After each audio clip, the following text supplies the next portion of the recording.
breaking news. Just moments ago, we learned that conservative political activist Charlie Kirk has died after being shot during an event at a university in Utah. It appears that Kirk was shot in the neck. Now, at first, we were told that a suspect was in custody. Sources now tell CBS News that person was released. We have team coverage of this breaking story tonight, beginning with CBS's Taurean Small, live in Washington, D.C. Taurean? Yeah, David and Lisa, we're standing by at the White House where we just learned that the president will lower flags here on the White House campus to have staff in memory of Charlie Kirk, the conservative firebrand who was shot and killed at this Turning Point USA event earlier today. It happened in broad daylight at an event at Utah Valley University. As Charlie Kirk addressed the crowd, a shot was fired. All of a sudden, I hear up top, I just saw him grab, it looked like his neck, and there's just blood pouring out everywhere, and his eyes kind of rolled back. Kirk was rushed from the premises to the hospital. Kirk, a rising star in conservative politics and a fierce ally of President Trump. He is a co-founder of Turning Point USA, which advocates for conservative politics on university campuses. Well known to CBS News chief Washington analyst Bob Costa. I have covered Charlie Kirk for a long time, have spoken to him at so many political events over the years. This is someone who has galvanized conservatives across the country. He is seen as someone who was really able to gather the Trump movement, especially those under 30, and make them into a force. President Trump posted, "We must all pray for Charlie Kirk," calling him a great guy from top to bottom. Now, among the many reactions coming into the shooting, we also heard from Governor Gavin Newsom of California, the governor condemning political violence.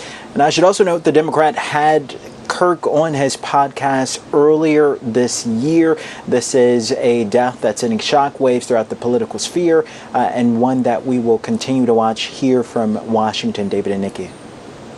Taurean Small, live in Washington for us tonight at the White House. Thank you, Taurean. This is the fourth major act of political violence in the U.S. in just the last year. We are coming up on 1 year since the attempted assassination of President Trump at his golf course in Florida. Of course, that was the second attempt on his life in just a matter of months. Last summer, of course, there was the attempt in Pennsylvania. In April, an arsonist set fire to the governor's mansion in Pennsylvania, where Governor Josh Shapiro and his family slept inside. They escaped unhurt. Then in June, a gunman murdered a Minnesota state representative and her husband and tried to kill a state senator and his wife. Let's bring in WBZ political analyst John Keller now. And John, this is certainly not what our country needs right now. It's the opposite of what we need, David and Lisa. And you don't want to exist in a culture in which political assassination attempts are a recurring feature. And I know because I lived through the 60s, 70s, and 80s.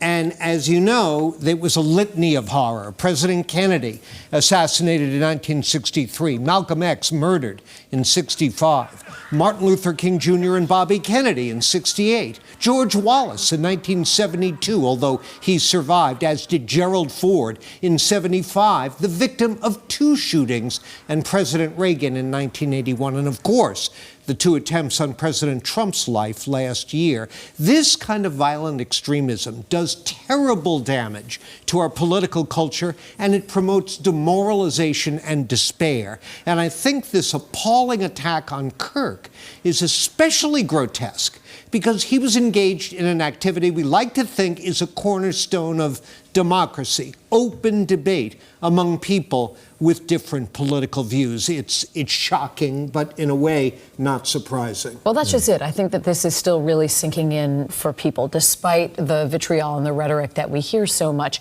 Do you believe that we can point to specific causes of horrific attacks, like what we saw today on Charlie Kirk?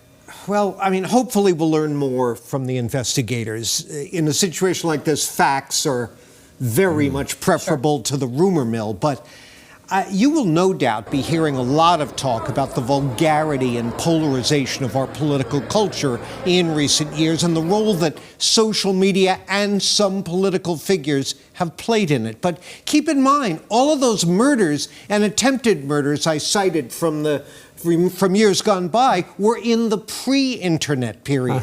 The Kennedy assassination in '63, I remember, was especially stunning because there hadn't been a successful attempt on a president's life in 62 years before that. But political violence has always been with us. It's a global phenomenon.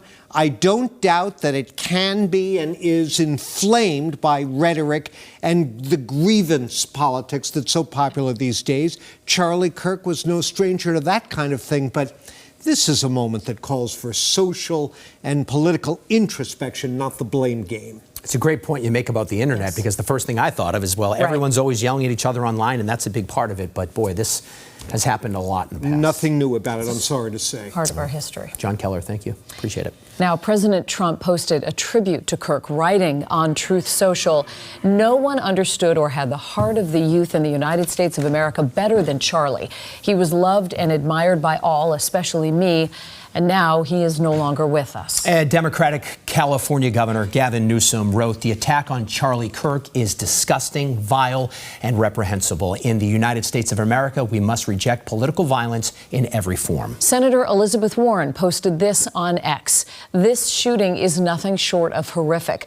I am praying for Charlie Kirk and thinking of the students at the event in Utah. Political violence has no place in our country. It is never okay."